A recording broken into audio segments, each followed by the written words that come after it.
मातोश्रीच्या नव्या मासाहेब, शिवसेनेचा remote control कोणाच्या हाती? शिवसेनेच्या फुटीला कोण जबाबदार? शिवसेनेच्या फुटीची सल काही केल्या जुन्या शिवसैनिकांच्या मनातून जात नाही। त्यामुळे वारंवार शिवसेनेच्या दोन्ही गटांकडून शिवसेनेच्या फुटीबद्दल वेगवेगळे दावे केले जातात। अशातच आता शिंदे सेनेचे कोकणातील शिलेदार मंत्री भरत गोगावले यांनी फुटीच्या कारणांची पुन्हा एकदा उजळणी केली आहे। त्यात आत्तापर्यंत कधीही पुढे न आलेला नवा दावा करण्यात आलाय। बाळासाहेबांनी कधीही मासाहेबांचं ऐकलं नाही असं म्हणत गोगावलेंनी शिवसेनेच्या फुटीला कोण कारणीभूत आहे त्यावरच सरळ सरळ भाष्य केलंय। त्यामुळे आता मातोश्रीवर नव्या मासाहेबांचा आदेश चालतो का असा सवाल उपस्थित झालाय। गोगावलेंनी नेमकं काय म्हटलंय पाहूया।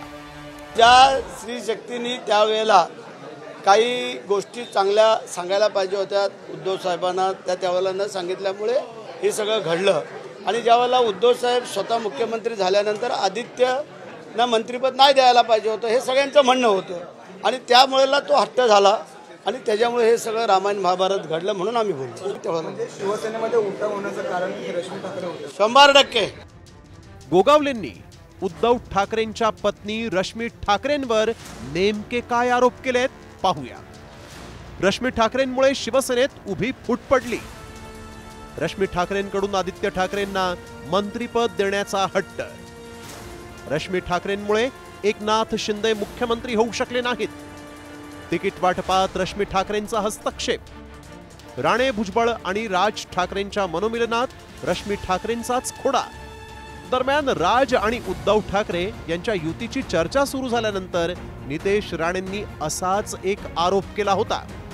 उद्धव ठाकरेंना राज ठाकरेंसोबत युती करण्यासाठी रश्मी ठाकरेंची परवानगी घ्यावी लागेल असा दावाही नितेश राणेंनी केला होता।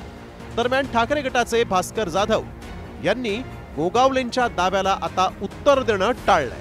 मी भरत गोगावले काय बोलले हे मी ऐकलेलं नाही आणि मी साधारणपणे अशा त्याला उडाणटप्पू म्हणतात त्या उडाणटप्पू लोकांच्या वक्तव्याला मी कधी उत्तर देत नाही। आजवर रश्मी ठाकरेंवर अनेकदा आरोप झाले पण ठाकरेंनी कधीच या मातोश्रीतील गोष्टी बाहेर येऊ दिल्या नाहीत आणि आताही ठाकरेंच्या कधी काळच्या शिलेदारांनी थेट मातोश्रीच्या या नव्या मासाहेबांच्याच हातात युती आघाडीचा रिमोट कंट्रोल असल्याचं म्हटल्यानं आता तरी रश्मी ठाकरे या आरोपांना उत्तर देणार का शांत बसून राहणार हे पाहणं महत्त्वाचं असेल। ब्युरो रिपोर्ट साम टीव्ही मराठी।